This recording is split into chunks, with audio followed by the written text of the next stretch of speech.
शुरू करो, पत्नी के छठ के चक्कर में मत पड़ो, उसमें से कुछ मिलने वाला नहीं, जेब का पैसा और चला जाएगा। तो स्वयं भी कुछ व्रत कर लो, एकादशी का व्रत करो, कुछ नाम जप कर लो, खुद के पुण्य को इकट्ठा करो, क्योंकि साथ में पत्नी बच्चे नहीं जाएंगे। ये धन यौवन पुत्र परिजन एक एक याछे प्रति करे, कमल जल दल जीवन टलमल भजहु हरि पद नीतरे। कभी शरीर गिर जाएगा, ये देह पतन भेले की होवे तुम्हार।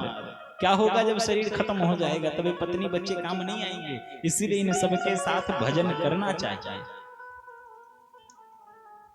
फिर करदम जी कहते, देवी मेरा मन नहीं भरा है, कुछ तो मांगो, तुम कुछ तो कहो। फिर उनके मस्तक पे हाथ रखते हुए जब पूछा, तो अतिशय प्रेम में ओतप्रोत होकर माता देवहूति कहती, भगवान स्त्री की पूर्णता संतान से है, ऐसा बोलकर वो मौन हो जाता है। तत्काल उन्होंने कहा, जाओ सरोवर में स्नान करो। और जैसे ही बिंदु सरोवर में माता देवहूति प्रवेश करती है, बहुत सारी दासियां उनको पकड़ के योग बल के प्रभाव से लेकर जाती है दिव्य महल में, उनका अद्भुत श्रृंगार करती हैं। और जैसा माता देवहूति ने पहले बार करदम जी से भेंट किया था, वैसे 16 वर्ष की युवती का स्वरूप धारण करके पुण्य के प्रभाव से प्रकट होती है। ये पुण्य का प्रभाव है। आजकल लोग बूढ़ा क्यों हो रहे? टेंशन के कारण, जरूरत से ज्यादा विचार करते हैं। पहले लोग भजन ज्यादा करते थे, इसलिए बूढ़े कम होते थे, आयु बढ़ती थी। आजकल युवा करता क्या है, मोबाइल के चक्कर में तो ऐसे दुर्व्यसन में फंस गया कि भजन क्या करेगा, सिगरेट पिएगा, गांजा पिएगा, गंदी चेष्टाएं करेगा और स्त्रियों से अनर्गल प्रलाप करेगा, बातें करेगा फोन पे। खुद का भी विनाश, कुल का भी विनाश। अरे जिस कुल की मर्यादा के अनुसार यदि अनुकूल, देखिए विवाह हमेशा सजातीय होना चाहिए, कुलीन होना चाहिए। आप किसी को घर की बहू बनाए तो पहले देख ले कि किस कुल की, किस गोत्र की, किस किस प्रकार की है। किसी को भी उठाकर ले आने से केवल घर में वर्ण संकरण होगा, और ऐसे वर्ण संकरण का पानी भी नहीं पीना चाहिए। अर्जुन को डर किस बात का था? इसी बात का भय था कि कहीं वर्ण, यदि सब मर जाएंगे सब युद्ध में, तो फिर वर्ण संकरण पैदा होगा। इसीलिए सोच समझ के स्त्री को अपने मां के हिसाब से जीवन जीना चाहिए, पिता के हिसाब से जीवन जीना चाहिए। उनकी प्रतिष्ठा का, जो 20 वर्ष तुम्हें जन्म देकर पाला है, तुम्हें पढ़ाया है, तुम्हारी जरूरतों को पूरा किया, वो 4 दिन का 2 कौड़ी का छोकरा, जिसका अपना कोई औकात नहीं, कोई अस्तित्व नहीं है, वह आकर तुम्हें थोड़ा सा प्रेम का बल, तुम्हें, और प्रेम ब्रेम कुछ नहीं, केवल हवस है, वो केवल मांस लोथरे का हवस है, और वो प्रेम के नाम पर तुम्हें बरगलाता है। तुम उसके चक्कर में फंसती हो और अपने कुल की मर्यादा को नाश करके और उसके साथ भाग जाती है। और फिर उसकी दुर्गति हमने भी अपनी आंखों से देखा है कि भयानक दुर्गति को भोगती है। स्त्री को पितामुख होना चाहिए। पिता जिस वर्ष से, अरे जिसने तुम्हें जन्म दिया, जिसने तुम्हें पाला है, वो तुम्हें ऐसे वैसे जगह थोड़ी विवाह कर देगा भाई।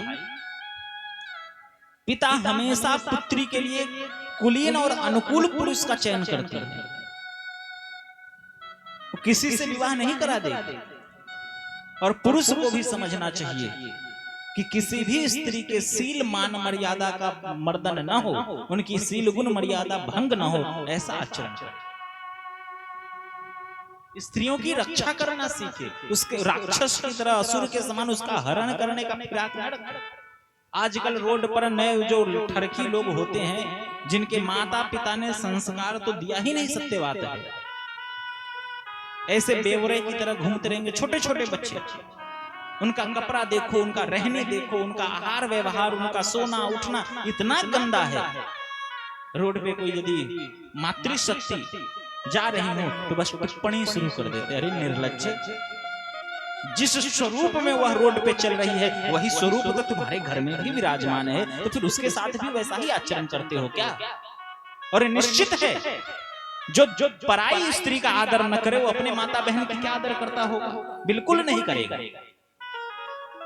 किसी को भी उठाकर घर में लाकर बैठा लेना या किसी के साथ उठकर चले जाना, ये सर्वथा निंदनीय है। इसे आसुरी विवाह कहते हैं,